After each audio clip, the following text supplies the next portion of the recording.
안녕하세요, 여러분. 저는 올해 68살 박순자입니다. 오늘 여러분께 들려드릴 이야기는 정말 속이 시원한 일인데요. 3년 동안 무료로 손주를 돌봐주다가 며느리에게 당한 일 때문에 제대로 한번 정산을 해준 이야기예요. 지금 생각해도 정말 잘했다 싶어서 여러분께도 꼭 들려드리고 싶어 이렇게 사연을 보내게 됐습니다. 먼저 제 이야기부터 간단히 말씀드릴게요. 저는 35년 동안 유치원 교사로 일했어요. 연세대학교 아동학과를 졸업하고 평생을 아이들과 함께 보냈습니다. 젊은 시절에는 정말 힘들었지만 아이들 웃는 모습 보면서 보람을 느끼며 살았어요. 특히 제가 가르친 아이들이 자라서 훌륭한 어른이 되는 모습을 볼 때면 정말 이 일을 잘 선택했다는 생각이 들었거든요. 남편하고는 40년을 함께 살았는데 3년 전에 갑작스럽게 세상을 떠났어요. 처음엔 정말 막막했지만 교직원 연금도 나오고 집도 있으니까 혼자 살만은 하더라고요. 아들 지훈이가 하나 있는데 35살의 회사원이고 3년 전에 결혼했어요. 며느리 경아 씨는 외국계 금융회사에서 부장으로 일하는 커리어 우먼이에요. 처음에는 며느리가 참 괜찮은 사람이라고 생각했어요. 똑똑하고 당당하고 아들이 좋은 사람 만났다 싶었거든요. 그런데 손주 준우가 태어나고 나서부터 상황이 달라지기 시작했어요. 준우가 돌 지났을 때였나 며느리가 갑자기 저한테 전화를 했어요. 어머님, 죄송한데 준우 좀 봐주실 수 있으세요? 회사에서 중요한 프로젝트가 있어서 야근을 해야 하는데 지훈이도 출장이 많아서요. 그때 며느리 목소리가 정말 간절했어요. 아이 엄마가 이렇게 부탁하는데 어떻게 거절하겠어요? 당연히 해드려야죠. 준우는 제 손주인데요. 그렇게 말씀드렸더니 며느리가 정말 고마워했어요. 그때까지만 해도 저는 가끔씩만 봐주는 줄 알았어요. 그런데 며칠 뒤에 또 전화가 왔어요. 어머님, 내일도 혹시 가능하시면 준우 좀 봐주세요. 일주일이 지나도 계속 전화가 와요. 한 달이 지나도 두 달이 지나도 마찬가지였어요. 어느새 저는 매일 아침 7시에 며느리 집에 가서 저녁 8시까지 준우를 돌보게 됐어요. 주말에도 며느리가 골프 모임이 있다, 친구들과 약속이 있다 하면서 저를 불렀어요. 처음 몇 달은 정말 기뻤어요. 손주가 이렇게 예쁠 줄 몰랐거든요. 준우가 할머니 하면서 뛰어와서 안기면 피곤한 줄도 모르고 하루 종일 놀아줬어요. 그런데 점점 몸이 힘들어지기 시작했어요. 저도 이제 나이가 있잖아요. 무릎도 아프고 허리도 아픈데 4살짜리 아이를 하루 종일 돌보는 게 쉬운 일이 아니더라고요. 특히 준우가 감기라도 걸리면 정말 힘들었어요. 밤새 열이 나서 잠도 못 자고 병원에 데려가고 약 먹이고 죽 끓여주고. 그런데 며느리는 제가 힘들어하는 것도 모르는 것 같았어요. 아니, 알면서도 모르는 척하는 것 같았어요. 한 번은 제가 무릎이 너무 아파서 정형외과에 갔는데 의사 선생님이 무리하지 말라고 하시더라고요. 연세도 있으신데 너무 무리하시는 것 같다면서요. 그래서 며느리한테 조심스럽게 말씀드렸어요. 경아야, 할머니가 요즘 무릎이 좀 아픈데 혹시 가끔은 다른 방법도 생각해 볼까? 그랬더니 며느리가 이렇게 말하는 거예요. 아, 어머님 괜찮으시죠? 저희가 어린이집 알아봤는데 대기가 너무 많아서요. 조금만 더 도와주세요. 그럴 때마다 저는 뭐라고 말을 못하겠더라고요. 손주를 위한 일인데 제가 힘들다고 할 수도 없고. 그런데 시간이 지날수록 며느리 태도가 점점 달라졌어요. 처음에는 제가 가면 고마워하고 간식도 챙겨주고 저녁도 차려주고 그랬는데 나중에는 그냥 당연한 일처럼 여기는 거예요. 어느 날은 제가 감기 기운이 있어서 하루만 쉬고 싶다고 했더니 며느리가 전화로 이렇게 말하더라고요. 어머님, 저 오늘 중요한 미팅이 있어서 절대 빠질 수 없어요. 감기 정도는 괜찮으시잖아요? 그때 정말 기가 막혔어요. 제가 아픈 건 중요하지 않고 며느리 미팅만 중요한 거예요. 하지만 그때도 참았어요. 준우 때문에라도 참아야겠다 싶어서요. 그런데 더 가관인 건 며느리가 제 교육 방식에 간섭하기 시작한 거예요. 저는 35년 동안 유치원 교사를 했으니까 나름대로 아이 교육에 대한 철학과 방법이 있거든요. 준우한테도 올바른 인성을 가르치려고 노력했어요. 예를 들어서 준우가 장난감을 가지고 논 다음에는 반드시 정리하게 했고 밥 먹기 전에는 손을 씻게 했고 어른한테는 인사를 하게 했고요. 그런데 며느리는 그런 것들이 다 마음에 안 드는 거예요. 어머님, 요즘 아이들은 그렇게 엄격하게 키우는 게 아니에요. 창의성을 죽일 수 있어요. 준우가 장난감 정리 안 하고 나가려고 할 때 제가 정리하고 가자고 하면 며느리는 아이가 하기 싫어하는데 왜 강요하냐고 하고 또 어른한테 인사하라고 가르치면 아이 자율성을 해친다고 하고 정말 어이가 없었어요. 저는 평생 아이들을 가르쳐 왔는데 며느리가 육아책 몇 권 읽고는 저보다 더 잘 안다는 식으로 나오는 거예요. 그래도 참았어요. 준우가 중간에 끼어서 힘들어할까 봐서요. 그런데 결정적인 사건이 일어났어요. 한 달 전쯤이었는데 준우가 유치원에서 친구랑 싸우고 왔어요. 친구가 준우 장난감을 빼앗아서 준우가 밀쳤다는 거예요. 저는 준우한테 이렇게 말했어요. 준우야, 친구가 장난감을 가져가도 밀면 안 되지. 먼저 말로 같이 놀자고 해야지. 그리고 내일 유치원 가서 친구한테 미안하다고 말하자. 그런데 며느리가 이 얘기를 듣고는 저한테 화를 내는 거예요. 어머님, 왜 우리 준우한테만 사과하라고 하세요? 먼저 장난감 뺏은 친구가 잘못한 거 아니에요? 요즘은 그렇게 교육하면 안 돼요. 아이 자존감만 떨어져요. 그때 정말 화가 났어요.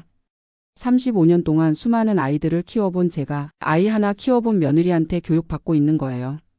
하지만 그때도 꾹 참았어요. 그런데 지난주에 정말 참을 수 없는 일이 일어났어요.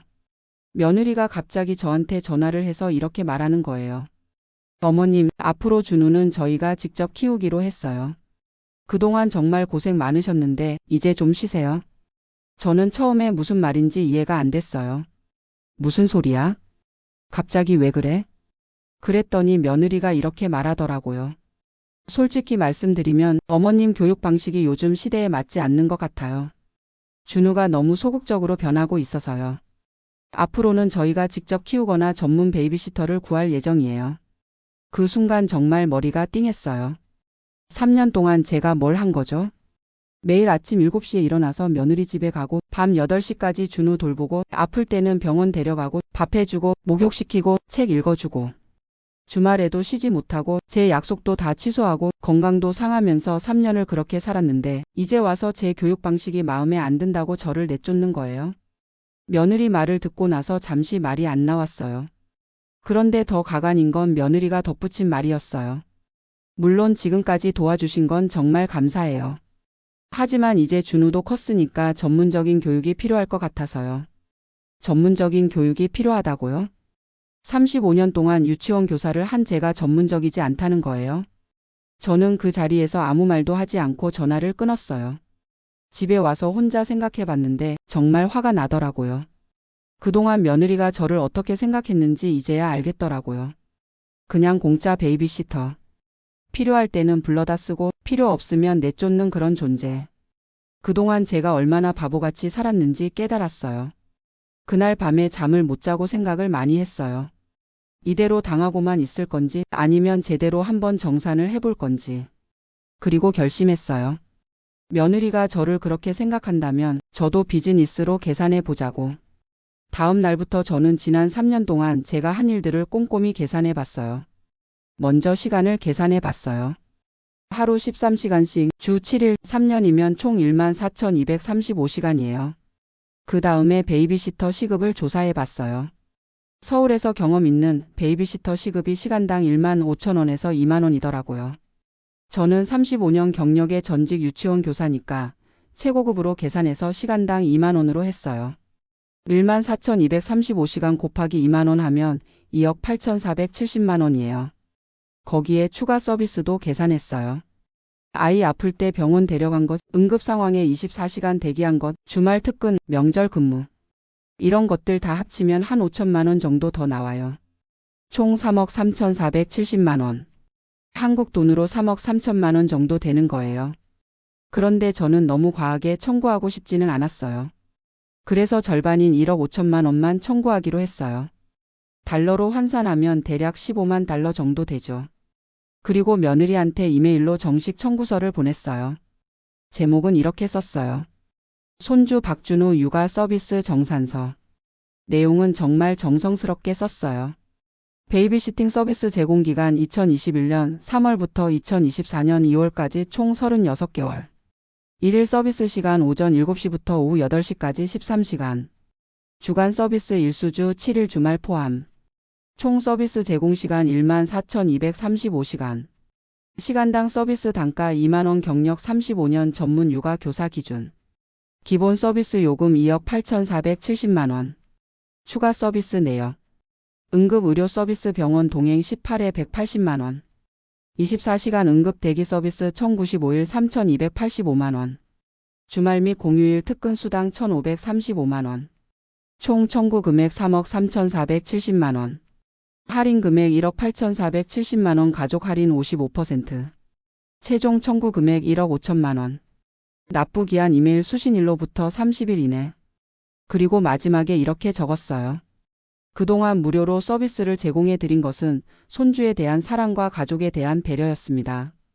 하지만 더 이상 저의 전문성과 경험을 인정받지 못하는 상황에서는 정당한 대가를 요구할 수밖에 없습니다. 35년간 수천 명의 아이들을 교육한 전문가로서, 그리고 3년간 준우를 정성스럽게 돌본 할머니로서 당연한 권리입니다. 서명 박순자 전 연세 유치원 원감 유아교육 전문가. 이메일을 보내고 나서 정말 속이 시원했어요. 30분도 안 돼서 며느리한테 전화가 왔어요. 어머님, 이게 뭐예요? 장난하시는 거예요? 며느리 목소리가 벌벌 떨리더라고요. 저는 아주 차분하게 대답했어요. 장난이 아니야. 내가 나를 베이비시터로 생각한다니까. 베이비시터 요금을 청구하는 거야. 그렇지만 어머님은 준우 할머니시잖아요. 맞아, 나는 할머니야. 그런데 너는 나를 할머니로 대우했니? 그동안 나한테 고마웠다는 말 한 번이라도 제대로 한 적 있어? 내가 아프다고 하면 쉬라고 한 적 있어? 내 교육 방식을 존중한 적 있어? 며느리가 아무 말도 못하더라고요. 저는 계속 말했어요. 3년 동안 나는 내 무료 베이비시터였어. 준우 할머니가 아니라. 이제 와서 전문적인 교육이 필요하다고? 35년 교사 경력이 전문적이지 않다고? 그럼 그동안 받은 서비스 값은 지불해야지. 어머님, 저희가 돈이 그렇게 많지 않아요. 그럼 할부로 내든지. 아니면 준우 계속 보게 해주든지. 그런데 조건이 있어. 앞으로는 내 교육 방식에 일절 간섭하지 말 것, 내가 아프면 쉴 수 있게 해줄 것, 정당한 대우를 해줄 것. 이 조건들을 지킬 수 있으면 청구서를 취소해 줄게. 며느리가 한참 생각하더니 이렇게 말하더라고요. 아니에요. 저희 원래 계획대로 전문 베이비시터 구할게요. 그럼 3억은 언제 줄 거야? 그건 좀 무리예요. 그럼 법원에서 만나자. 저는 정말로 변호사 선생님께 상담받을 생각이었어요. 며느리가 다급해지더라고요. 어머님, 이런 식으로 하시면 준우가 할머니 못 보는 거예요. 좋아. 어차피 너희가 못 보게 했잖아. 그리고 나중에 준우가 커서 할머니를 찾으면 그때 만날 거야. 그때는 준우한테 엄마가 어떤 사람이었는지 다 얘기해 줄게. 전화를 끊고 나서 정말 후련했어요. 그 후로 며느리한테서 연락이 몇 번 더 왔는데 저는 받지 않았어요. 아들 지훈이가 중간에서 중재하려고 했지만 저는 단호하게 거절했어요. 지훈아, 내 아내가 나한테 어떻게 했는지 너도 다 알고 있잖아. 3년 동안 무료로 부려먹고 이제 와서 전문성이 부족하다고 내쫓는 거야. 내가 아내 편을 들 거면 나는 할 말이 없어. 지훈이도 뭐라고 말을 못하더라고요. 사실 지훈이도 그동안 제가 얼마나 힘들게 지냈는지 알고 있었거든요. 하지만 아내와 엄마 사이에서 어떻게 해야 할지 모르겠다는 표정이었어요. 저는 지훈이한테 이렇게 말했어요. 너는 이제 어른이야. 내 아내가 잘못한 걸 알면서도 못 본 척하는 건 비겁한 거야. 나는 내가 제대로 된 남편이자 아들이 되길 바라는데 지금 내 모습은 실망스러워. 그 후로 지훈이도 연락을 잘 안 하더라고요. 처음에는 좀 서운했어요. 그래도 제가 키운 아들인데 아내 편만 들고 엄마는 외면하는 게 마음 아팠거든요. 하지만 시간이 지나면서 오히려 마음이 편해졌어요. 제 친구들한테 이 얘기를 했더니 모두들 제가 잘했다고 하더라고요. 특히 같은 아파트에 사는 김영숙 씨는 박수까지 치면서 좋아했어요. 순자야, 정말 잘했어. 나도 며느리한테 그렇게 당했는데 참기만 했거든. 너 덕분에 대리만족 됐어. 김영숙 씨도 비슷한 경험이 있었대요. 5년 동안 손주 둘을 돌봐줬는데 며느리가 시어머니 교육 방식이 구식이라고 하면서 어린이집에 보내버렸다고 하더라고요. 그때 김영숙 씨는 너무 속상해서 며칠 동안 밥도 못 먹었다고 해요.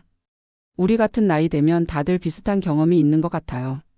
젊은 며느리들이 시어머니를 그냥 편리한 도구 정도로 생각하는 거예요. 필요할 때는 달달하게 부탁하고 필요 없으면 냉정하게 내치고. 그런데 우리는 뭐예요? 그냥 무료 베이비시터예요? 아니죠. 우리도 한 사람의 인격체고 평생 경험으로 쌓은 지혜가 있는 사람이에요. 그런 걸 인정받지 못한다면 당연히 정당한 대가를 요구할 권리가 있다고 생각해요. 며느리가 법적으로 돈을 지불할 의무는 없겠지만 적어도 제 마음속에서는 정산이 끝났어요. 그동안 억울했던 마음, 무시당했던 기분, 그런 것들이 다 해소됐거든요. 지금은 정말 편해요. 아침에 일어나면 제가 하고 싶은 일을 해요. 친구들과 등산도 가고 문화센터에서 서예도 배우고 오랫동안 미뤄왔던 여행도 계획하고 있어요. 무릎 아픈 것도 많이 나아졌어요. 정형외과 선생님이 스트레스가 줄어서 그런 것 같다고 하시더라고요. 제가 그동안 얼마나 무리를 했는지 이제야 깨달았어요. 그런데 가끔은 준우가 그리워요. 3년 동안 매일 봤던 아이니까 정말 제 손주 같았거든요. 준우도 저를 많이 따랐어요. 엄마보다 할머니를 더 좋아한다고 할 정도로요. 준우가 지금 어떻게 지내는지, 새로운 베이비시터와는 잘 지내는지 궁금해요. 하지만 후회는 안 해요. 저도 제 인생이 있고 제 가치를 인정받을 권리가 있거든요. 며느리가 언젠가는 깨달을 거예요. 시어머니가 얼마나 소중한 존재였는지. 전문 베이비시터 쓰면서 한 달에 얼마나 나가는지 알게 되면 그때서야 제가 해준 일의 가치를 알겠죠. 그리고 준우가 자라면서 할머니를 그리워하게 되면 그때도 며느리는 자신의 잘못을 깨닫게 될 거예요. 저는 준우가 언제든지 저를 찾아오기를 기다릴 거예요. 그때가 되면 그동안 못해준 사랑을 다 해줄 생각이에요. 지난주에는 동네 마트에서 며느리를 우연히 마주쳤어요. 며느리가 저를 보더니 고개를 푹 숙이고 지나가더라고요. 저는 당당하게 인사했어요. 안녕하세요, 경아 씨. 준우 잘 지내나요? 며느리가 어색하게 대답했어요. 네, 잘 지내요. 베이비시터는 잘 구했어요? 네, 구했어요. 한 달에 비용이 얼마나 나가요? 며느리가 대답을 못하더라고요. 아마 생각보다 많이 나가서 부담스러울 거예요. 제가 마지막으로 이렇게 말했어요. 그때 제 청구서 받고 놀라셨죠?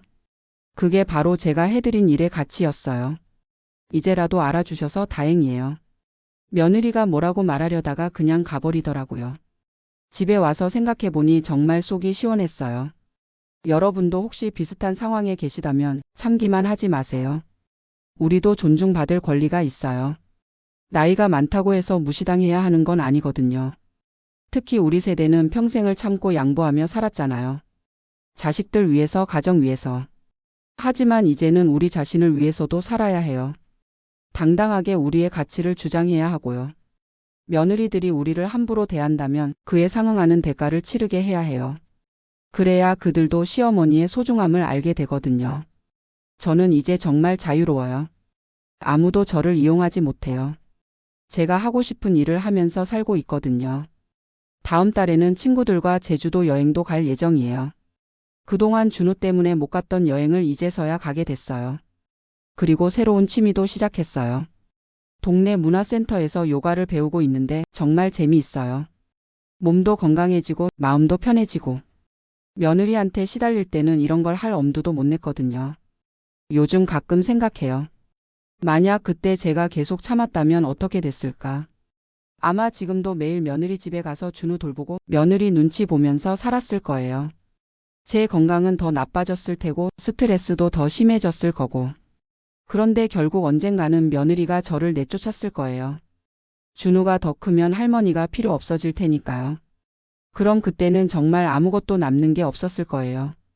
건강도 잃고 시간도 잃고 자존감도 잃고. 다행히 제가 정신을 차리고 당당하게 맞섰죠. 그 덕분에 지금은 정말 행복해요. 여러분도 기억하세요. 우리는 나이가 많아도 당당할 권리가 있어요. 젊은 사람들이 우리를 무시한다면 그에 상응하는 대가를 치르게 해야 해요. 그래야 그들도 어른을 존중하는 법을 배우게 되거든요. 저는 앞으로도 이런 식으로 살 거예요. 누구한테든 당당하게 제 가치를 인정받으면서. 그리고 언젠가 준우가 저를 찾아오면 그때는 정말 좋은 할머니가 되어줄 거예요.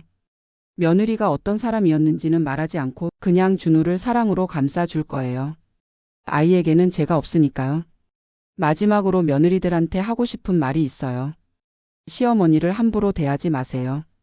우리도 한때는 젊었고 여러분보다 훨씬 많은 경험을 가지고 있어요. 그 경험과 지혜를 무시하고 함부로 대한다면 언젠가는 그 대가를 치르게 될 거예요. 지금 당장은 시어머니가 필요해서 달달하게 대하지만 나중에 필요 없어지면 냉정하게 대할 생각이라면 처음부터 도움을 요청하지 마세요. 우리도 바보가 아니에요. 다 알고 있어요.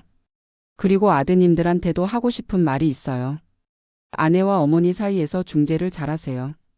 어머니를 무시하는 아내를 그냥 두고 보지 마세요. 여러분을 낳고 키운 분이 어머니예요. 그 은혜를 잊으면 안 되죠. 물론 아내도 소중하지만 어머니도 마찬가지로 소중한 분이에요. 두 분 다 잘 모시는 게 진짜 어른이 되는 길이에요. 저는 이제 정말 속이 시원해요. 그동안 쌓였던 스트레스가 다 풀렸거든요. 앞으로는 제 인생을 위해서 살 거예요. 아무도 저를 이용하지 못하게 하면서요. 혹시 비슷한 상황에 계신 분들이 있다면 참지만 말고 당당하게 맞서세요. 우리도 존중받을 권리가 있어요. 나이가 많다고 해서 무시당할 이유는 없거든요. 그리고 젊은 며느리들도 언젠가는 시어머니가 될 거예요. 그때 지금처럼 대접받고 싶지 않다면 지금부터라도 시어머니를 잘 모시세요. 세상은 돌고 도는 거니까요. 이상으로 제 이야기를 마치겠습니다. 들어주셔서 감사해요.